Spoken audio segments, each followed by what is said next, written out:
Bismillahirrahmanirrahim. Alhamdulillahirrabbil alamin. Allahumma shalli wa sallim wa barik ala sayyidina Muhammadin. Salatan tahullu bihal uqad wa tufarriju bihal kurab wa tuzilu bihal darar wa tuhawwinu bihal umur asya'a turdi wa tardu biha anna ya rabbal alamin. Wa ba'du. Ahbab Rasulullah sallallahu alaihi wasallam yang dimuliakan oleh Allah Subhanahu wa taala. Alhamdulillah, pada detik ini, pada saat ini Allah telah mengizinkan kita datang berziarah ke tempat makom salah satu kekasih Allah yang ada di kota Rashid, yaitu di makom Sidi Zaglul. Berikut ini adalah napak tilas, napak jejak atau makom Sidi Zaglul. Sidi Zaglul merupakan salah satu aulia yang masyhur di kota Rashid ini. Nah, termasuk kisah yang pernah saya dengar dari guru kita semua, bahwa Imam Abul Azaim radhiyallahu anhu warḍah, beliau lahir di mihrab daripada Sidi Zaglul. Jadi diceritakan suatu ketika abah beliau, ayah Imam Abul Azaim, Sayyid Abdullah Mahjub bersama istri beliau Sayyidah Aminah Al-Mahdiyah datang ke kota Rashid ini guna untuk berdagang. Kemudian di saat itu beliau sedang hamil tua atau hamil yang sudah mendekati proses kelahiran.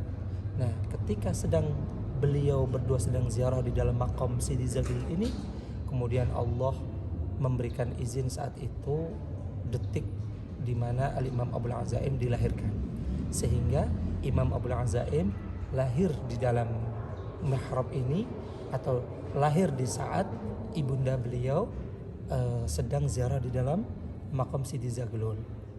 Nah, ketika itu yang kebetulan Masjid Sidi Zaglul ini, waktu itu di samping masjid ini ada satu rumah keluarga, yaitu nenek daripada guru kita Maulana Syekh Abdul Salam Al-Syita, yang kebetulan beliau rumahnya menempel dengan masjid, sehingga beliau setiap waktu melakukan sholat maktubah di dalam masjid ini. Nah, ketika itu beliau sedang turun ke masjid untuk melakukan sholat. Ketika sedang melakukan sholat, tiba-tiba beliau melihat di dalam makom itu ada seseorang yang sedang melahirkan. Kemudian nenek Maulana inilah yang membantu proses dalam kelahiran Imam Abul Azaim. Dan bahkan di antara karomah Imam Abul Azaim saat itu, bahwa ketika sedang lahir itu sedikit pun tidak ada darah yang keluar. Tidak ada darah yang keluar. Benar-benar bersih, sehingga Al-Imam Abul Azaim ketika lahir itu langsung digendong di pangkuan sama nenek Maulana Abdul Salam, kemudian diambilkan perban atau kain gedong untuk Al-Imam Abul Azaim, kemudian ditutup baju dengan kain putih tadi gitu. Jadi alhamdulillah, hari ini kita telah ditakdirkan oleh Allah bisa mengunjungi tempat yang penuh barokah ini. Sebagaimana yang kita ketahui dalam sejarah umat Islam atau dalam sejarah Islam, orang yang lahir di tempat yang suci itu hanya ada satu, yaitu Sayyidina Ali, di mana dalam sebuah riwayat Sayyidina Ali adalah orang yang lahir di dalam Ka'bah. Kemudian saat ini yang kedua adalah sosok yang lahir di dalam tempat yang suci itu, yaitu Imam Abul Azaim. Kenapa? Karena Al-Imam lahir di dalam mihrab di salah satu raudhatun min riyadil jannah, atau di dalam makom salah satu seorang aulia, yang mana makom seorang aulia itu termasuk taman di antara taman-taman surga, seperti itu. Jadi ada kesamaan. Bahkan Al-Imam Abul Azaim dari segi namanya mirip dengan nama baginda Rasulullah sallallahu alaihi wasallam, di mana beliau bernama Muhammad, ayah beliau bernama Sayyid Abdullah, ibunda beliau bernama Sayyidah Aminah Al-Mahdiyah. Kemudian seiring berjalannya waktu, ketika Al-Imam Abul Azaim mulai berdakwah, beliau mulai datang ke kota Rashid ini. Al-Imam Abul Azaim setiap sebulan sekali datang ke kota Rashid, berkumpul bersama Al-Azaim, bersama ikhwan untuk berdakwah. Dari situlah kemudian perkenalan guru kita, guru mulia Maulana Syekh Abdul Salam Al-Syita, di mana ketika itu Maulana Syekh Abdul Salam awal pertemuan beliau itu pertama bertemu dengan Syekh Syahadah, yaitu ketika Syekh Muhammad Syahadah sedang mengisi dars di Masjid Sidi Mahalli. Sidi Mahalli yang tadi kita ziarah ke sana, ketika itu Syekh Muhammad Syahadah sedang mengisi dars. Maulana Syekh Abdul Salam waktu itu bersama dengan kakaknya Sayyid Abdul Fattah kalau nggak salah menghadiri majlis di sana. Kemudian dari mendengarkan dars Maulana Syekh Muhammad Syahadah ini, guru Maulana Syekh Abdul Salam takjub dengan pemaparan materi ilmu yang beliau sampaikan. Kemudian beliau berkata, itu thariqah apa? Kemudian Syekh Syahadah berkata, ini thariqahnya Imam Abu Azaim. Akhirnya mulai dari perkenalan itu, kemudian Maulana Syekh Abdul Salam bersama dengan Maulana Syekh Syahadah kemana-mana menghadiri majlis hadrah di setiap tempat. Bahkan di Rasyid ataupun di luar Rasyid, beliau datang menghadiri majlis-majlis hadrah tadi bersama Syekh Muhammad Syahadah. Kemudian ketika di samping Masjid Sidi Zaglul ini terdapat masjid disebut Masjid Imam Abul Azaim. Kenapa masjid itu dinamakan Masjid Imam Abul Azaim? Kenapa dibangunnya di situ? Karena dulu ketika Imam Abul Azaim setiap kali datang ke kota Rasyid, sampannya itu singgahnya berhentinya di tempat masjid itu. Jadi karena saking seringnya Al-Imam datang ke Rasyid, setiap datang ke Rasyid itu singgahnya sampannya berhenti di sana, akhirnya tempat itu mulai dibangun sebuah masjid yang kemudian menjadi tempat dakwah Imam Abul Azaim dalam berdakwah ila Allah Subhanahu wa taala, seperti itu. Kemudian setelah seiring berjalannya waktu, setelah Imam Abul Azaim wafat, kemudian khilafah dipegang oleh Maulana Said Ahmad.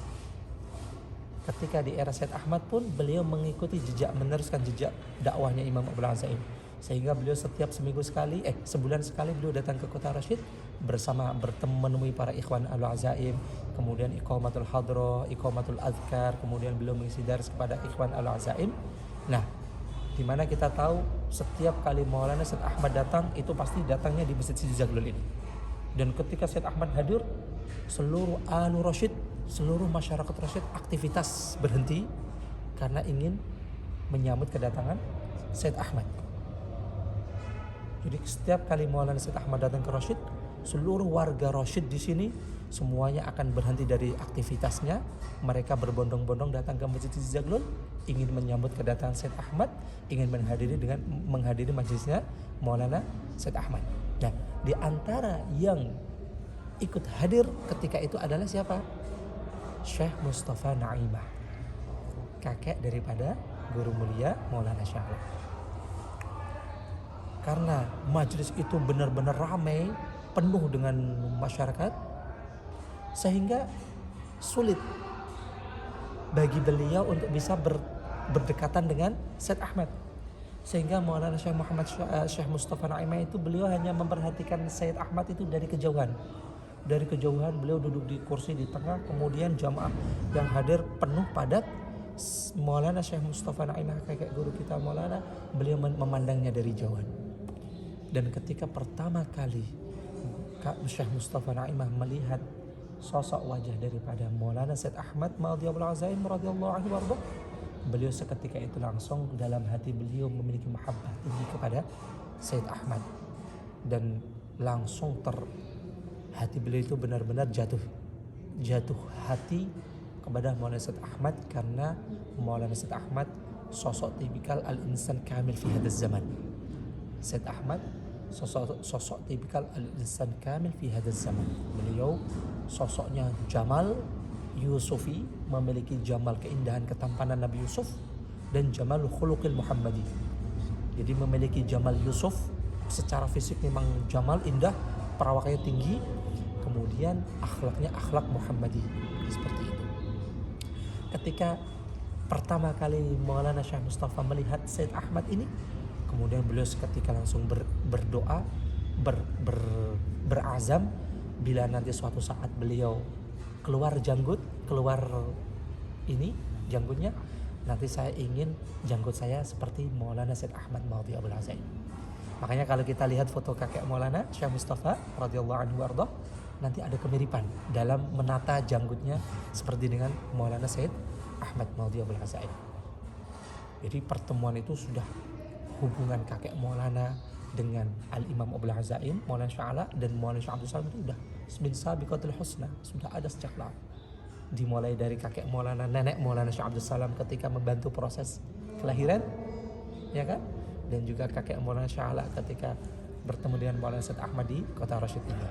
Seperti itu.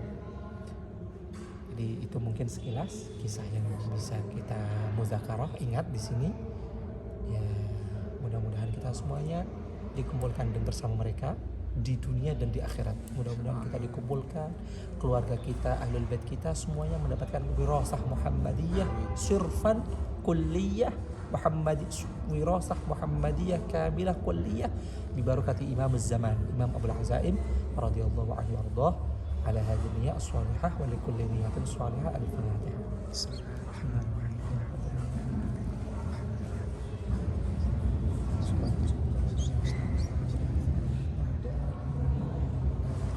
Wabillahi taufiq wal hidayah. Assalamualaikum warahmatullahi wabarakatuh.